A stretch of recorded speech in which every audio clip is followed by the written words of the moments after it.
Hi friends and welcome back to my channel. Today I'll be doing my July wrap-up. First of all, how exciting isn't my new backdrop? I got another shelf! You can't really see it yet. I think I will make a video about this. I tried to film the process of building it and setting it up and stuff. But I have a new shelf and I'm so happy with it. And this corner of my room now looks so nice and I always keep staring at it. I have so much more space. First of all, so I can even have books on display like I have here on the first top shelf. I'm so happy and excited about it. Please let me know what you think. Today I'll be doing my July wrap-up. Technically it's the 30th of July as of when I'm filming this, so I have 1.5 days left of this month. But I'm still gonna film it, have it prepared. I'm basically done with my reading for July either way. I think that July has been quite a great reading month. Not only because I read a bunch of books, I feel like the books I read, I have enjoyed them. But when I look at the ratings, it has not been that good of a reading month, so I'm not actually sure what's up. So first we're gonna talk stats and then I'll go through the books. So in July, I read, or will have read, a total of 14 books, which is insane, and I do think that is my best reading month so far this year. If you look at the stats of the books, 7 of the books I read were targeted to adults, and 7 of the books were targeted towards young adults. I read 6 physical copies, which is super good. That means I'm getting through my TBR, I'm getting through my physical TBR. I also read 2 digital books, so ebooks, and I listened to 6 audiobooks. I always wish for my text reading, physical reading to be more than my audiobook reading, but I'm honestly at an exact 50-50 for this year at the moment, which is fine. Very happy with my physical reading this month. Rating wise, this is where it gets a bit interesting, because I do feel like I've had a good reading month, but rating wise it does not seem like it, because 6 of the books I read were 2 stars, 4 of the books were 3 stars, and 4 of the books were 4 stars. That's a lot of 2-star reads. And then finally, let's look at genres. I read 2 fantasies, 6 contemporaries, 2 romances, 1 mystery, 1 historical fiction, and 2 non-fictions. The majority obviously being contemporaries, but I will definitely compensate for that in August by reading a bunch of fantasy. I also wanted to include another type of stat in this wrap-up, and this is completely inspired by Kevin from Much Ado About Books, because what they do every month is that he counts up the countries he has visited while reading. I have not been traveling to all of these countries, but I read books that takes place in different countries and different places. And that's what I quickly want to wrap up as well. So this is definitely inspired by Kevin, and I'll link his channel down below. So the countries I visited in July were USA, Japan, Australia, Greece, and a couple of fictional worlds in my fantasy books. That's it for the stats. Let's start talking about the books, because I have a bunch. The first book I read in July was Ace of Spades by Farida Abike-Imide. When I tell you that I had been waiting for this book to become available, and I read it almost within 24 hours, I think. Even though it's 450 pages long,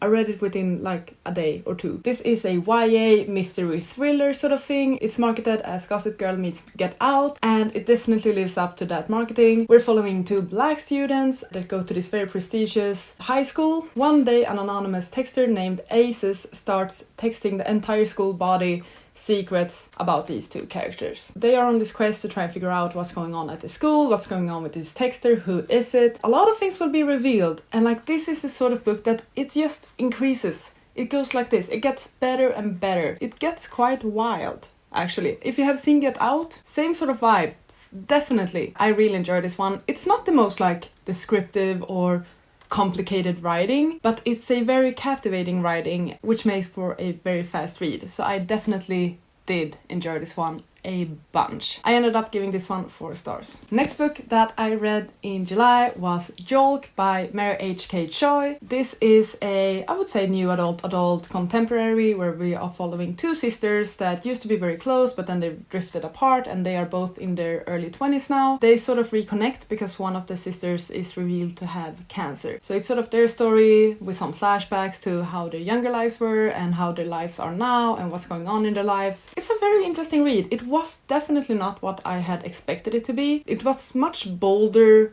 and controversial cover, I think, because it's a bright yellow. It gave me a feel-good sort of vibe. Kind of not that. It's quite the opposite. It's not a feel-bad book, but It's different. It's definitely different. If you have read My Year of Rest and Relaxation by Otessa Morsveg, the writing in this one definitely reminds me of that book. So if you enjoy that book, I would highly recommend you to check this one out because it is a very interesting read. I ended up giving this one 3 stars. Even though it's not like the highest of ratings, I definitely recommend everyone to check this one out and get your own opinion of it. Just want to mention trigger warnings for disordered eating and eating disorders. The next book I read was Tokyo Ever After by Emiko Jean. This is pitched as a Princess Diaries meets Crazy Rich Asians, and it's a YA contemporary about these Japanese-American girl who lives in the States, in California. One day, she suddenly finds out that her father is the crown prince of Japan, meaning that she is a princess. She goes to Japan in order to become this princess and learn the ropes, reconnect with her father. I was crazy excited about this book. Unfortunately, it did not live up to my expectations, which is entirely on me, to be honest. It's not the book's fault that I expected it to be a 5-star read when it's a YA contemporary, and those rarely are highly rated for me. I feel like what this book didn't do so well is that like all the revelations, they were never really explained. Even in the first couple of chapters, like how this girl finds out that her father is the crown prince of Japan, and like how the Japanese monarchy finds out that she knows, that is like never really explained. So there are a bunch of plot holes like that I'm not really a fan of, I would say. The main characters did not interest me that much. The romance in this one is quite cute. It's like the bodyguard trope. Definitely does not make up for the entirety of the story, which I feel is lacking a bunch in most things. So I actually only gave this one 2 stars. I read this as a physical copy, but I have already unhauled the book. I managed to sell it, which made me very happy. After that one, I listened to A Torch Against the Night by Sabaa Tahir. This is the second book in the Ember in the Ashes series. I'm like low-key participating in the Ember in the Ash along, but I'm like so behind. I only gave Ember in the Ashes 3 stars because I was not really a fan of the story or the characters for that matter. This one, I think I was even less connected in the story than the first one. So I actually only gave this one 2 stars. What is it about? I'm not sure. With following, it's like a magical academy and someone has run away from it and there's a resistance going on against the emperor. Everyone dies and gets killed, but that really has no emotional impact on any of the characters. A third point of view was introduced in this book, which I did enjoy that third point of view. I don't really connect to the characters. I don't really care about the characters. So because of that, I don't really care about the story. I will continue with the series because, hey, I read half of the books now, so might as well. I honestly don't have any high expectations on the rest of the books either, but that's just me. I know that many people love this series and many people are really enjoying the books right now, so I'm happy for you. It's just not for me at the moment. Next book I listened to was The Subtle Art of Not Giving a Fuck by Mark Manson, and this was randomly picked from my like randomizing my TBR sort of thing I do at the start of each month. Listen to this one as an audiobook. It's quite a short audiobook. It's a non-fiction about some dude bro telling you that you should not give a fuck about things, but then he says that but of course you need to give a fuck about some things because otherwise you're not human. So there's a lot of contradicting statements. In the first chapter he's trying to be really edgy by using the word fuck quite a lot. So like it stops being a word. For someone who's trying to teach you how to not give a fuck, this author gives a lot of fucks about sending edgy and cool and like a dude bro that I personally can't relate to, and I have a hard time imagining that people of color and the LGBTQIA plus community would be able to relate to this book as well. The narrator and like just the writer, the voice that this is coming from is probably not the most inclusive and understandable voice, I would say. I don't think I really learned anything from this book. 2 stars for that one. I like the idea of it, the execution, ugh. Why am I so negative today? The next book I read was The 7 Husbands of Evelyn Hugo by Taylor Jenkins Reid. This is my second Taylor Jenkins Reid book and I'm so happy I read this. This story is about Evelyn Hugo as she is 79 years old and she's doing a tell-all interview about her entire life. Evelyn Hugo was this huge Hollywood star, Hollywood actress who had 7 husbands, and this is her life story. This is the book I have categorized as historical fiction, but because it takes place in like the 50s, 60s, 70s, 80s. I really enjoy this book. It's definitely super entertaining. We have that like old glamour Hollywood sort of vibe going on. We had a rags to riches sort of story, and we also have like the multiple different husbands and everything that happens behind the scenes. If you in general just enjoy like celebrity gossip and stuff, this is a very good read for you. It has some LGBTQIA plus representation as well, which is awesome. I ended up giving it 4 stars. The reason why it didn't reach 5 stars for me, I'm not too sure, to be honest. I guess like when I read Daisy Jones and the Six, I just had the best feeling ever. I laughed out loud when I read that one. This one was not as funny, but this is of course told in a different way, and perhaps the story is a bit more sad than Daisy Jones. 4 stars is still awesome. Like, this was a really good book. I then listened to Finders Keeper by N.R. Walker. This is a male romance featuring a dog. That's basically the story. It takes place in Australia. It's written by an Australian author. One guy is moving to a new town and he's walking on the beach and he finds this dog, this lost dog. It turns out that this dog belongs to another guy. One dude finds another dude's dog and they sort of connect over that. They start texting each other and then they meet up because he needs to give back the dog. It's just a cute and fun male romance. Very feel good. Doesn't really have any major conflicts, I would say. So if you're just looking for quite a simple, easy, nice male romance with some steam, with a lot of dog, check this one out. It's a solid book. I ended up giving it 3 stars. Yeah, it's a good time. Next up, I listened to With the Fire on High by Elizabeth Acevedo. This is her first book that is not written in verse. Personally, I can't really tell the difference because I've listened to all of her books as audiobooks. It's not the same as when you see verse on the page, I feel like. Of course it's like that in verse, there's a lot of rhythm, there's a lot of rhyme, some sentences and words might be repeated multiple times in ways that they are not in like regular prose format. Honestly, I couldn't really tell the difference that much, which doesn't matter because she is an amazing writer. She can definitely relay a lot of emotion in her writing no matter how she does it. With the Fire on High is about a single teenage mother who has a 2-year-old daughter and is about to graduate from high school, and she's trying to figure out what to do with her life, if she wants to go to college, where she should go to college, how to handle the entire situation with her child. This teenage girl, she is also a great chef. She loves to cook, and that is an interest that she wishes to explore. It's just so beautiful. I really enjoyed this one. I kind of gave it like 4.5 stars. I'm rounding it down to 4. It was a really wonderful book. I really enjoyed it. I think I enjoyed it more than Clap When You Land. I highly recommend this one. I highly recommend all of her books. There is so much emotion in it. There's so much representation, amazing descriptions of personal struggles and thoughts and so on. So yeah, it's a great book. I then read The Bride Test by Helen Huang. This is the second book in the Kiss Quotient series. This is about not any of the main characters from the Kiss Quotient, but more like it follows the story of, I think it's like the friend's cousin or something like that. They meet up. There are cameos of the characters in both books. It's sort of like with the Brown Sisters trilogy. Like each sister has their own book. In this one we're following Kai, who has autism,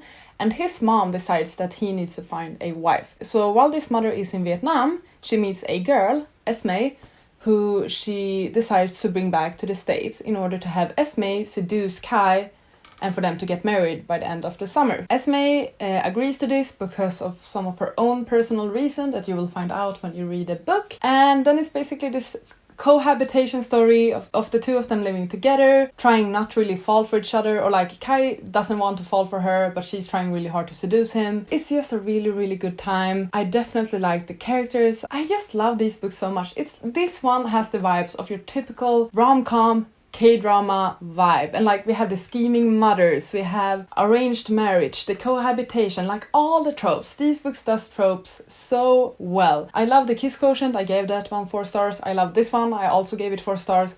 Such entertaining reads. I like them so much. So if you're in the mood for a good steamy rom-com with a lot of tropes that are done well, check out this series, the Kiss Quotient series, because it's so good. The one thing I did not enjoy about this one is the end. I feel like the end was very rushed. Basically 3 huge reveals were made on the same page, so neither of them had any impact. So not really a fan of that when that happens, and unfortunately that happens quite a lot in most books, I feel like. Still an amazing read. Check it out. The next book I read was Fence by C.S. Pacat. I think it's Pacat, or is it Pascat? This is a graphic novel about a fencing school. Basically, a fencing academy. We're following this one guy who's new to this fencing academy. He really wants to get into fencing. He's there, he's really determined. His technique and the way he has done fencing so far is not the best.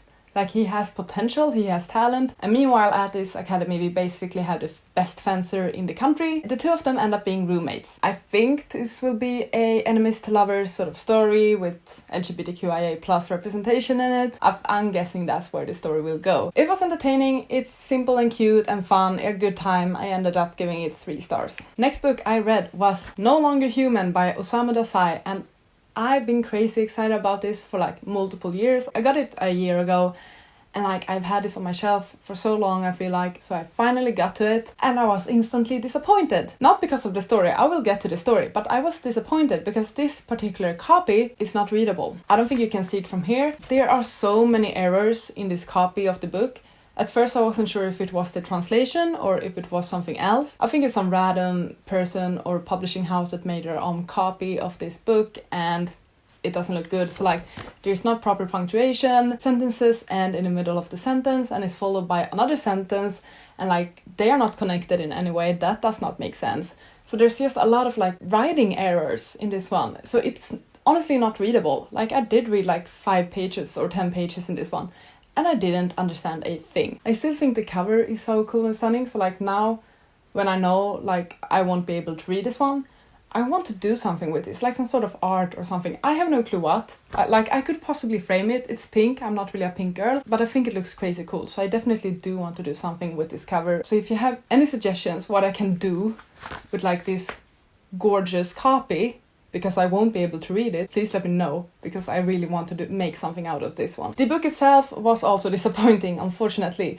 This book follows basically the downfall of a very sad, anxious and nervous man. When he was young and he was growing up and they went to high school and they moved to Tokyo, he gets lost in this world of alcohol and in the end drugs. Trigger warnings for alcoholism and drug abuse and similar, and also depression, anxiety, suicidal thoughts and suicidal attempts. It's not an uplifting book, it's quite a sad book, and it's also a boring book. I expected to read this one and at least feel some sort of like impact from it. I knew it was gonna be depressing, I knew it was gonna discuss difficult topics, and that this man's life is not the best. I did expect that I would leave this book feeling still accomplished in some way and perhaps take some of the quotes from this book and bring it with me. It didn't really happen. I just found that this was very boring. The characters are not likable. I understand that people can relate to the character and to the story. This book is very highly rated on Goodreads. I think it's like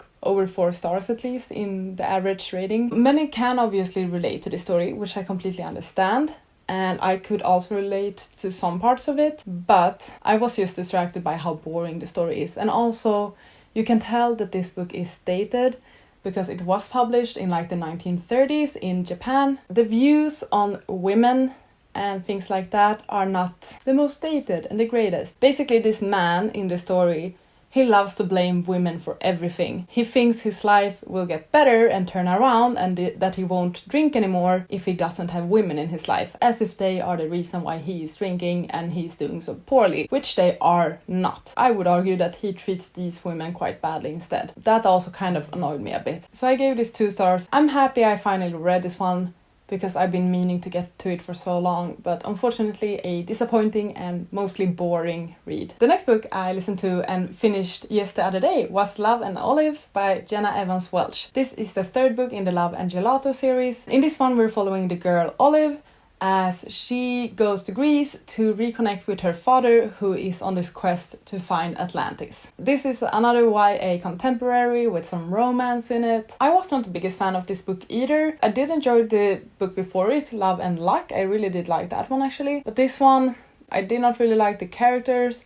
The plot and the setup of the story is not really that good. The parents were so annoying. They're like the worst parents ever. It's so cheesy and no, I was not a fan of this book. I did enjoy the Santorini setting. I did enjoy parts of the romance in it. It's still a good time. Like, these books are very feel-good, happy-go-lucky, non-complicated, entertaining books. I'm not mad I listened to it. I'm happy I listened to it because, like, it made me happy in some ways. But, like, quality-wise, not so good. I ended up giving it 2 stars. Book number 13 that I just finished today is White Rage, The Unspoken Truth of Our Racial Divide by Carol Anderson. And this is a non-fiction that was also randomly picked for me in my TBR game. This is just basically a lot of history about white rage and why America sort of turned out the way it did. I think like a lot of that is explained. So it talks a lot obviously about white rage and how white people have been infuriated when black people have tried to gain like human rights and how that sort of aggravates them. And in this book there's a lot of history, a lot of like dates, a lot of people, a lot of events that are explained in order to explain like why things are the way they are, why perhaps someone as Trump could win the election. I think I'm slowly realizing that when I'm reading these non-fictions about race and racial views and historical events that sort of led to where we are today, I think I need to focus more on either Swedish books or books that talk about European events, because I have a hard time connecting and understanding American events, simply because I don't live in USA. I have not heard of all those people. I don't know every single American president and the years where they were presidents. So it's a hard time for me to fully connecting and be interested in every single event. Of course, they are very important, and if you are American, definitely read this book. But for me, I feel like I would need to read something that is a bit closer to home. There's just a lot of facts in this one that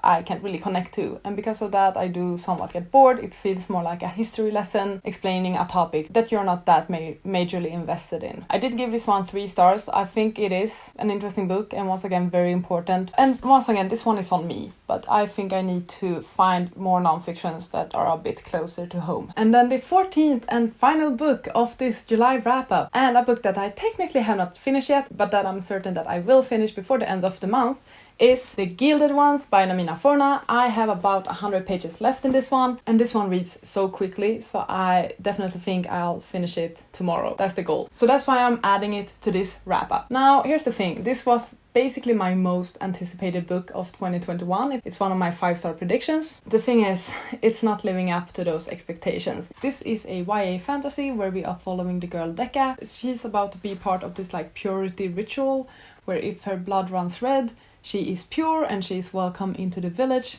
but if her blood runs gold, she's impure. Her blood does run gold. She is basically just kicked out of the village. She's a disgrace. She's impure. She's a demon. Someone comes and recruits her to become a soldier for this sort of army of misfits for the Emperor. I've kind of struggled with this one. The writing is not what I had hoped for it to be. It is definitely younger and more shallow in the writing than I had hoped for it to be. I do enjoy the world, but I wish there were more world building in this book, because that's unfortunately not really the focus of the book. So I would wish for the world to be further explored. I also would wish for the relationships in this book to be developed more, because some characters, they go from like being acquaintances to being like the closest of friends in just a couple of pages, and you kind of really don't see the development of them becoming friends and how their relationship does develop. I'm reading this one so quickly, like it's a very fast read, which probably is because it's more shallow, it's not as descriptive, it's not as complex, even though like the story itself could be considered to be complex. A lot of the information is simply just not getting stuck in my head. I don't really feel that connected to the story or that invested in it, unfortunately, which is so sad because this was really one of my most anticipated books of the year. I am gonna finish this one. As I said, I have 100 pages left. It does get better. The first 100 pages are the slowest, but it's still not like amazing. I will probably give this one like a 2.5, I feel like. I have rounded it down to 2 at the moment because it is more of a disappointment. I'm a bit sad about it, but also like, once again, it's on me for having so high expectations on it. And that is my July wrap-up. I feel like this has been a really good reading month, especially because I read a lot. But once again, if you look at the ratings, my reads have not been the best. But either way, I am happy I read those 2-star books because many of them have been on my TBR for a while. I'm glad that I finally did get the chance to read them and form an opinion on them. So I would say that this month was a success, even though the average rating for the books I read was not the best, but that's alright. Please let me know if you have read any of these books and what you thought of them. Thank you so much for watching. I really hope you enjoyed. Please take care and I'll see you on the next one. Goodbye!